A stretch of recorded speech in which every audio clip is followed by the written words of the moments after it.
and this is A-Star Reads, and it's time for a Sunday sum up. I think you're crooked. Okay, I think that's better.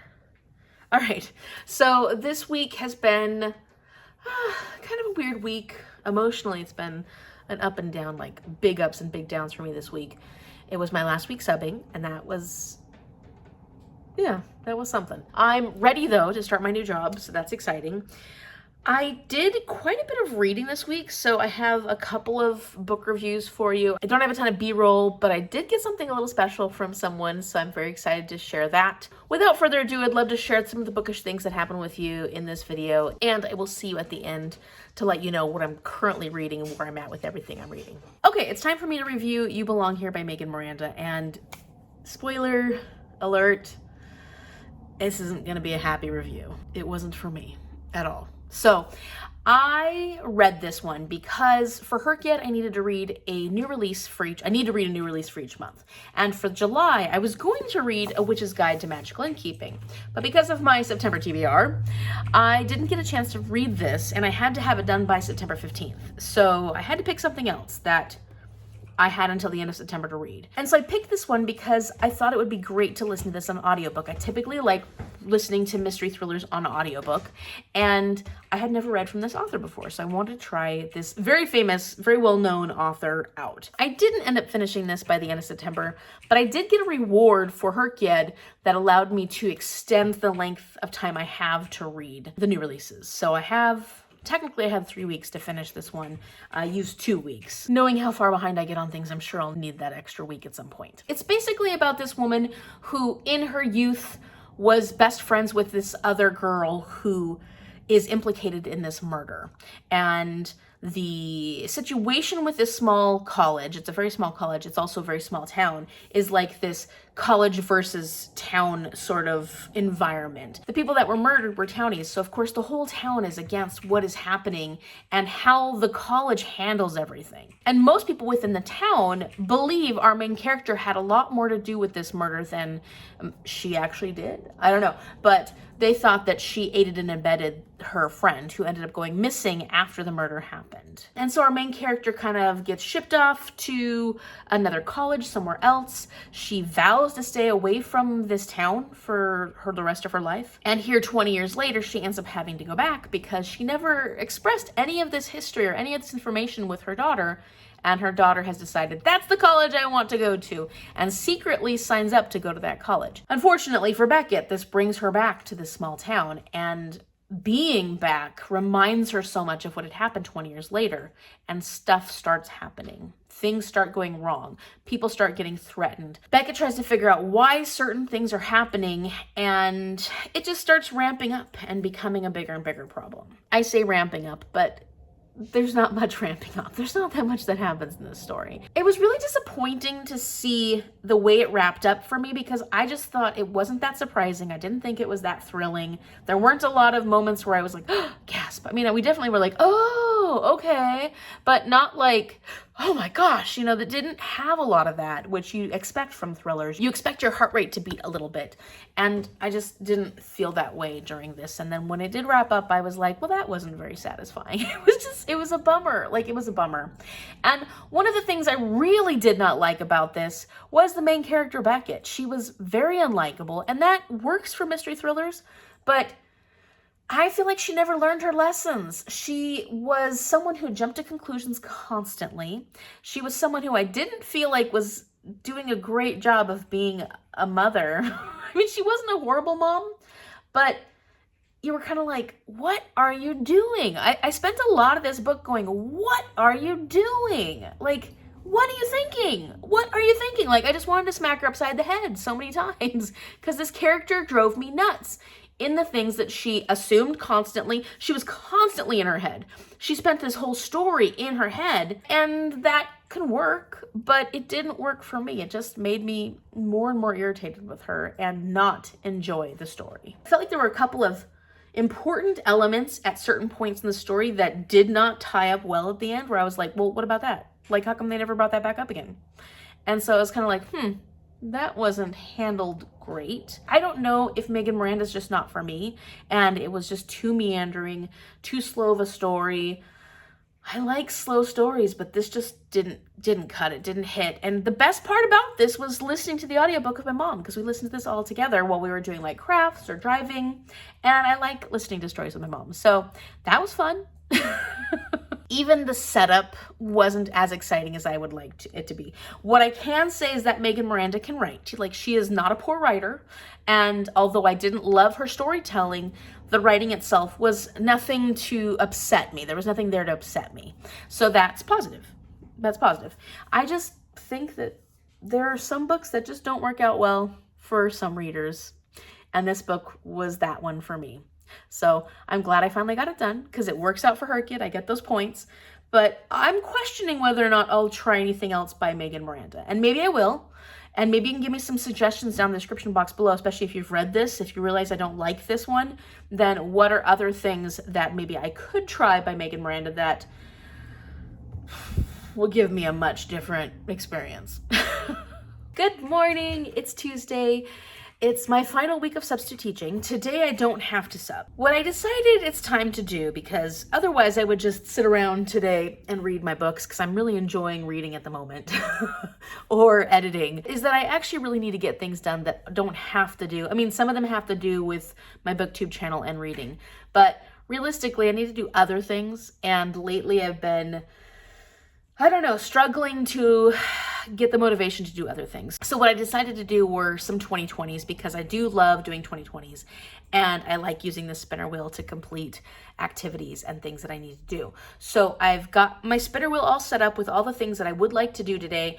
And ideally I will do 20 minutes of each item and then move on to the next thing. There may be a couple of things on there that might take a little bit longer than 20 minutes. And in those instances, I will take the length of time that it needs. Like, one of the things on there is taking Cece for a walk. And by the time we get out to where we take her for a walk and come back, it's more than 20 minutes. So there's a few instances where I may go over 20 minutes, but ultimately I'm trying to keep things moving. And if I don't finish the item within the time, the 20 minutes that I have for it, I will leave it on the spinner wheel and there's a chance it'll come up again. That's the plan for today. 2020s, get some stuff accomplished, feel good about getting some things done around the house that don't have anything to do with booktube and reading, because that's honestly what I've been feeling like doing lately, which is not a bad thing, but you know, there's other life things that need to get done. So let's go ahead and spin for the very first thing I'm going to be doing today. Oh, actually, before I really start, I need to start uploading my second book, Love is Blind book, but that won't take very long because I've already finished editing it. I've already rendered it. It just needs to be uploaded on YouTube, and I have to create a thumbnail and do the description.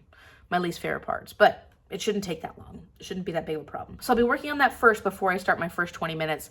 But before I do, let's just find out what I'm gonna be doing first today. And here comes the spinner wheel. The very first thing that I'm going to be doing today is not very exciting. I'm gonna be folding laundry. Actually, I do need to start some laundry as well. Not my favorite chore, but definitely a necessary chore.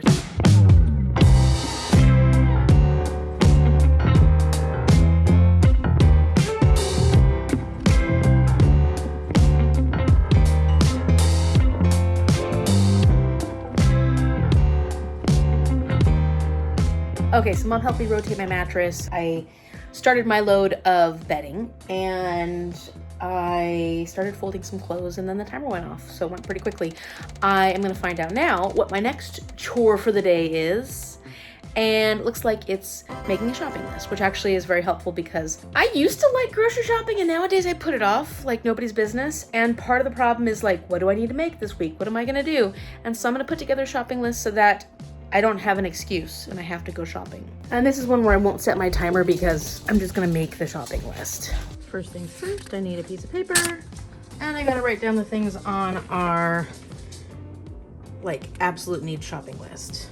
All right, the shopping list is made.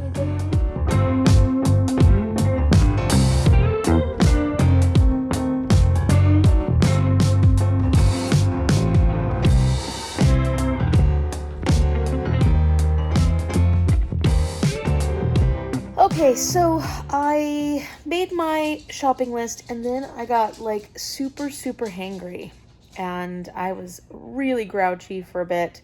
I made some lunch. I watched a bit of YouTube while I was eating lunch And now, honestly, all I feel like doing is reading for a bit. I may do some video filming or something else in a little bit, but my ambitions went away. And so maybe later on today I'll come back to my 2020s, or maybe on Thursday I'll have energy to do more 2020s or be excited about it. But yeah, like my mood took a turn like really suddenly, and I don't know what my deal was, but I figured, you know what, listen to yourself, Amy. If I'm struggling with it, then there's no point in forcing it, because then I get even more grumpy, and then I wouldn't be like actually productive. So I'm gonna listen to myself, which is hard sometimes because I feel like I need to be doing a lot more than I am doing, and I feel like there's a lot more I could be doing. But the fact that I got that grumpy, like Mom can tell you, I was really grumpy all of a sudden. I think a lot of it had to do with being hangry, but I also just think like, I don't know, something up with me. I am continuing to do my laundry though, because that does need to get done. I need clothes, I need bedding, I need all that stuff completed. So I'm still working on that. I want to review The Secret Book Society by Madeline Martin. I really enjoyed this book. I read it because this was my August HRCYED new release.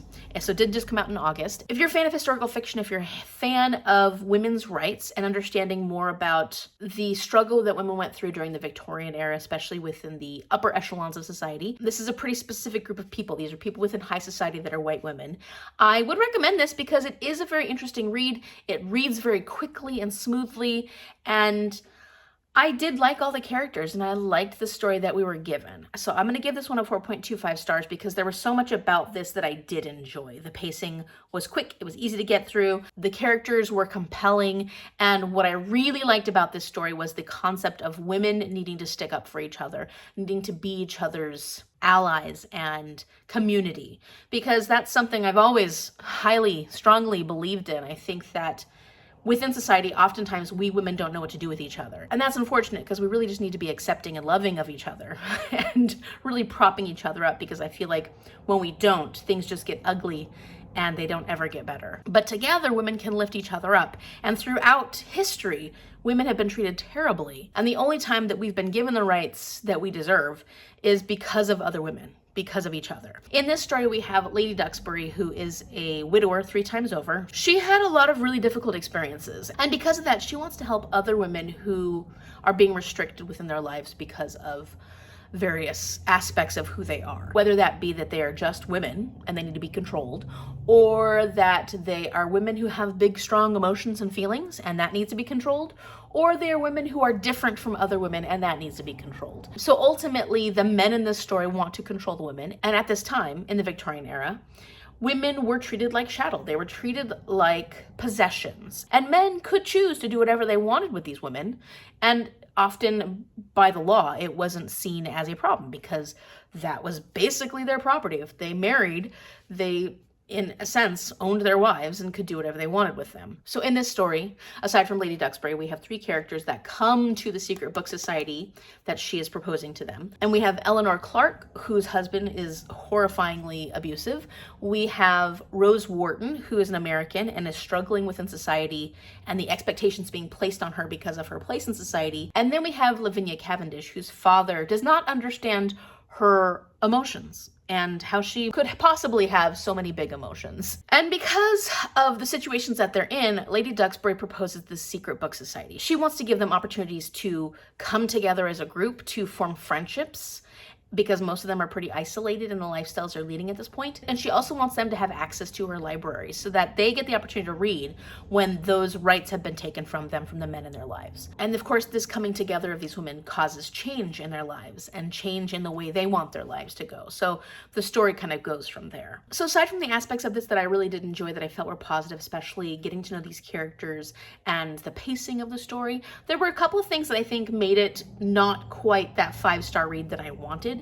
And one of them was, I feel like I don't want to ever say like books need to be longer, but there needed to be a bit more depth to the emotions within the story. I feel like the pacing was good, but it did push us along at a very quick clip. And we didn't always get a chance to dive into as many of the emotions as I would have liked. I think I would have liked a little deeper discussion into specific events that had happened within this story. The other thing is that the way this history, women's history during this time period was relayed within this book, this novel book, like a book that just came out, feels a little cliche and a little like, oh, look at this history that I just unearthed that nobody knows about. Considering we've had a lot of other options like this before, books like this, I would say that I've read other books like this.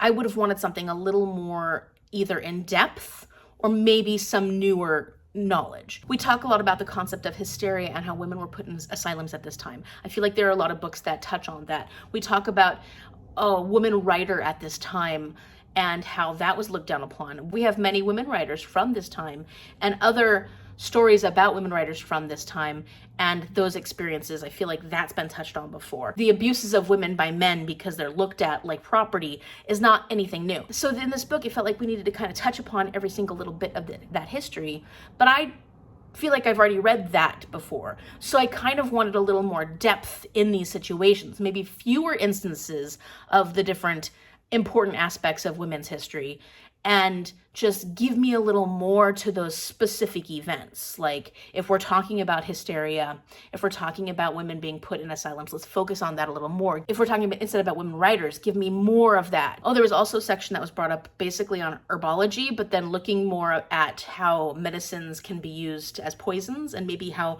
women have poisoned their husbands in the past. Like there are so many concepts of the history brought up, and I feel like nothing was really that new, so I would have just wanted a little more depth from whatever she wanted to choose to focus on in this book. Give me more of the emotions. There were a lot of emotions. I did cry a couple times in this one, but I would have liked more, and I think that would have given me more of a 5-star feeling about this book. And of course, as I mentioned before, this is really only one perspective of women within society. We're looking at the white upper class women within England during this time period. So just be aware of that as well, because it doesn't give us a lot of diversity of experience. All in all, I really did enjoy this though, and it was a great way to start my October. And I'm glad that I picked this one up because I was really interested in it. And I do love reading a book with a good feminist message. Okay, so yesterday I got a few things in the mail and I haven't ordered anything recently. So I'm excited to see what I got, and we'll find out together. So first things first, there we go. I always like to see, okay, I got some papers in here, a lot of papers. Oh, it's from Christine. I hope you love your new job, from Christine. Thank you so much, Christine. You always spoil me. You always spoil me. I'm too lucky. Oh, yes. Okay. I can't wait. I can't wait. I need to continue on with this series. This is the third book in the, is it the Monstrous series? Yeah, book 3 in the Monstrous series. The first one is called Soul Eater. The second one I haven't read yet is called Eden. And I can't wait to read that one because I'm really excited about that monster. And this one is the Reich. I think it's the Reich, right? I think did we meet the Reich in the first book? I can't remember. I really did love Soul Eater, the first book in the series, and so I can't wait to continue on with this series. And now my collection is continuing, and I know Mom loves this series too, so she'll be happy that we have more books in this series. Yeah. Thank you so much, Christine. I am so excited. Please check out An Autistic Reader. Christine is a wonderful, kind, sweet person, and she's very, very generous. Look, there's Mom doing some crafts in the background. I will link Christine's channel down below. Okay, now let's find out what is in the box. And put my hand in and search for... Is there paper in here? Come on, there's gotta be paper in here. Oh, it's hidden. I didn't look at the book. I looked. There's that. The paper is hidden. Congratulations on your new job, from Christine as well. Christine! Stop spoiling me! Oh, wonderful. The Forest of Stolen Girls by June Her. I read The Silence of Bones by June Her a long time ago when I very first started my channel. And I absolutely loved, that was her debut book. I loved it. And I've been wanting to read more from this author, but I haven't gotten around to it. And so this is one of her more recent, it's still a couple years now.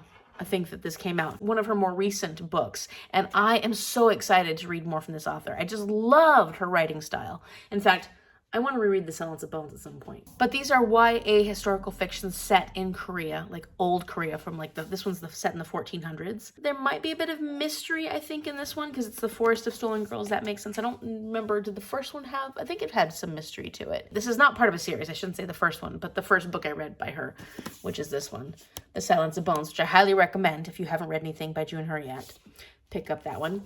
And now I have this one, which I'm super excited about. So thank you, Christine. Hey, and this will be good for HRCYED because I need to read a book set in Asia somewhere by a BIPOC author. So this would be a great choice for that. Thank you so much, Christine. I'm very, very excited about my new job.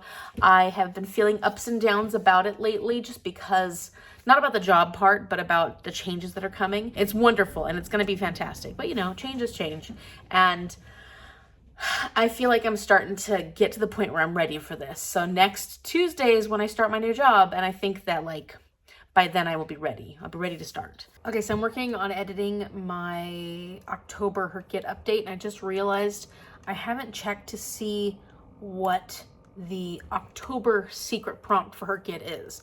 So I'm gonna check that out now and let you know because I gotta pick a book or something to do with that secret prompt, and I'll need to do it before the end of the month. So I figured I would just decide that with you.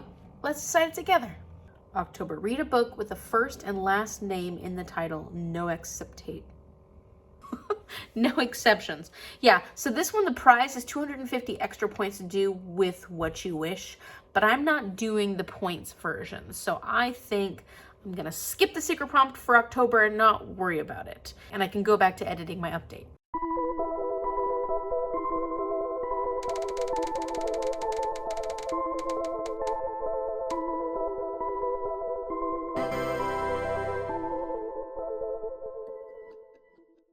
All right, so my spinner wheel seems to realize that it needs to put more of my TBR books, the Game of Bookish Life TBR books, on my currently reading because I need to get through those. So I read Plain Ice by Rachel Harrison, and I could not put this book down. I had so much fun reading this one. I was so excited to finally get a chance to read this author because all of a sudden I was interested in trying her horror. And I'm giving this one 4.5 stars, and it's mostly because of the writing. The character in this is not likable at all. So if you're looking for a main character that you can relate to, I don't necessarily recommend this for that. But when it comes to horror or thriller or books along those lines, I'm not looking to like my main character. I'm looking to be interested in what's happening and looking to find a character that makes me feel things, because you're not necessarily supposed to feel the good feelings when it comes to horrors. And you don't feel the good things about this one. There's a lot of depth to her situation and why she behaves the way she behaves, which is pretty, I mean, she's pretty self-centered.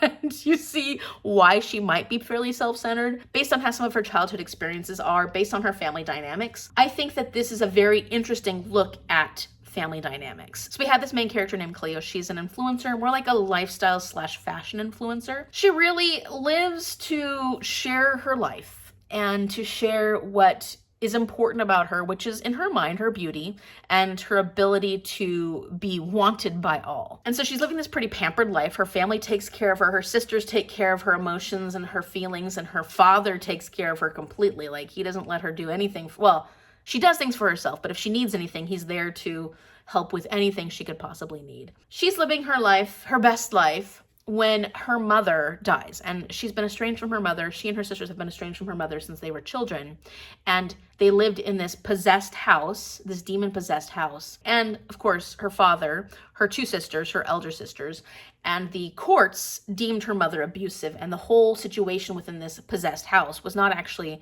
a possession, was just a mother who was putting her daughters in a terrible situation and doing terrible things within their lives. So they were taken away from the mom. And everybody was really seemingly okay with that until the mother dies. And Cleo doesn't know how to handle this because she has conflicting feelings.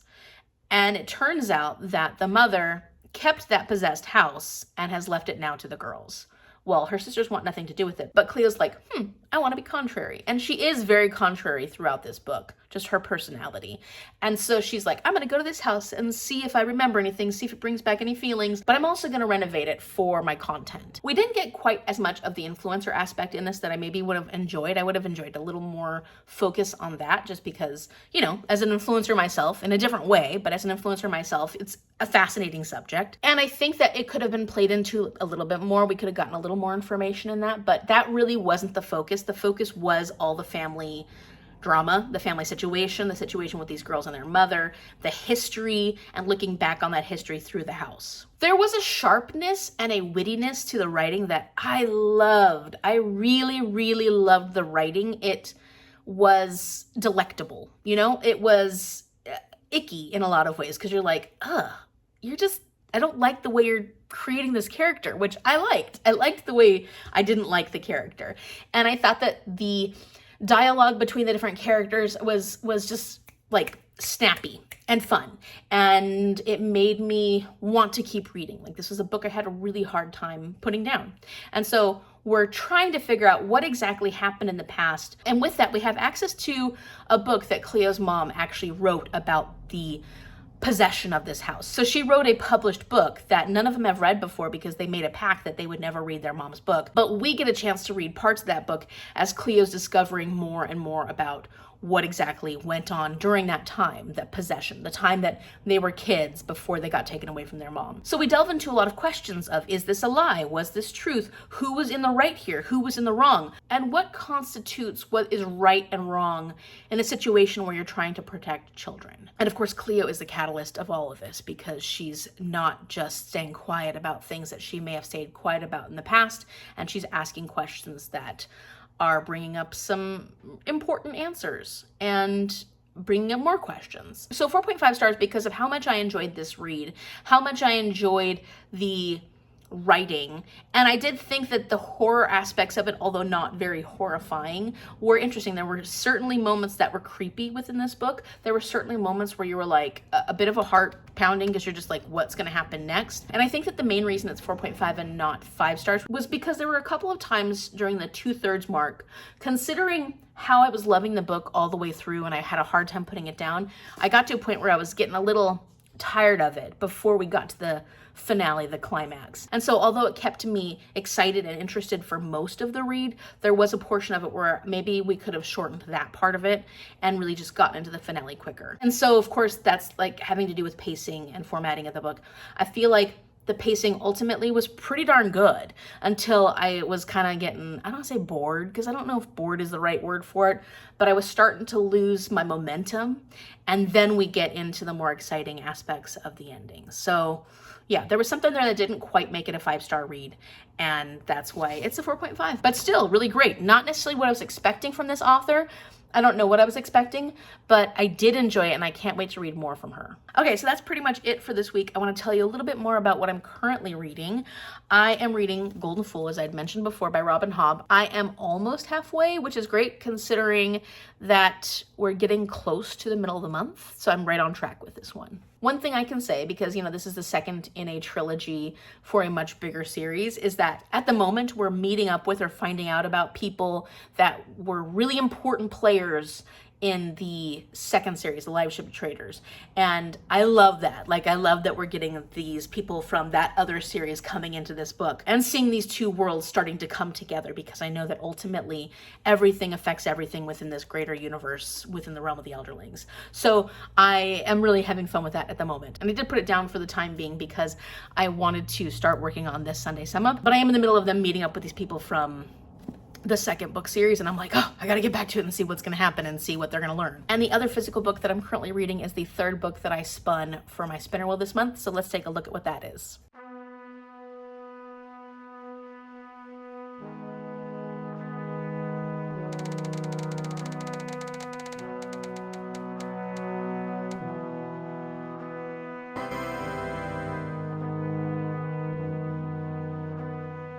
Again, the spinner wheel wants me to read books off my Game of Bookish Life TBR, because I'm currently reading Drive Your Plow Over the Bones of the Dead by Olga Tokarczuk. And this one is going well so far. I'm not very far in yet. It definitely reads like a translated work. It has a very interesting way that the author words things. And I'm intrigued. I'm definitely intrigued. So far at the very beginning, our main character, Janina, is finding out from her other neighbor. She calls him Oddball. She has nicknames for her neighbors because she doesn't like traditional names. In fact, she doesn't like her own name. Maybe I'll have one for her by the end of this book. Her neighbor Oddball comes to her house late at night and tells her that their other neighbor, Bigfoot, is dead. And when they find him, he appears to have choked on something. And quickly, Oddball wants him to be respectably presented when the body is found, so they dress him up in his best suit. And now they're waiting at Oddball's house for the police to show up. So that's where this story starts. It starts with the death of one of their neighbors. They're in this really isolated area where people have houses, but most of them leave for the winter, and it's the winter time. So there's tons of snow, it's very cold, and really the only people within residence at the moment are Janina, Oddball, and, well, no longer Bigfoot, but you know, would have been the three of them actually staying in their house during the winter. So that's the story so far. I'm enjoying it and I want to get back to it. I just wanted to make sure I didn't get too far behind on my reading with this, because when I was reading Play Nice, there was a couple of days where I didn't pick this up because I was just having a fun time reading that one. So I want to make sure I stay on track with this, because it's very easy to get behind when you're supposed to read a certain number of pages a day, and I'm not going to do that. So hopefully I'll read more of this weekend. I think it's going to be a fairly quick read because it's not a very long book, and I am very interested in it. The audiobook I'm currently reading is Pedagogy of the Oppressed by Paulo Freire, and this is an author well known in education for really taking social justice and class inequity to heart when it comes to how he approached education. And one of my friends is reading this along with her sister and really wanted me to join them in the reading of this. And I think especially going into my new job working for the tribe, this is a very important read for me to read. And so I have just barely started. Like, I was listening to the introduction for a long time. The introduction's a little drawn out, but I am just now starting on the preface of the book, the part that's actually written by Paulo Freire. So hopefully over the week, I'll have time to read this when I'm doing my new commute to my new job. And I will tell you more about my thoughts on this book when I get a chance to really get into it. So that's it for the week. Let me know in the comment section down below if you've read any of the books that I've talked about in this video and your thoughts on them. If you haven't read Play Nice by Rachel Harrison, but you've read other books by Rachel Harrison, I'd love to hear your thoughts on, like, is this just her writing style, like this sharp, witty, snappy, like that's the way she writes? Because if it is, I think that I will like a lot more of her books. If you like this video, give it a big thumbs up and subscribe so you can see what happens this next week when I start my new job, which will be a new adventure, and I'm looking forward to it. I don't know how much reading I'll get done and what my new schedule is going to look like. It'll probably take some adjusting, but hopefully all goes smoothly. Thank you so much for watching, and I will see you later.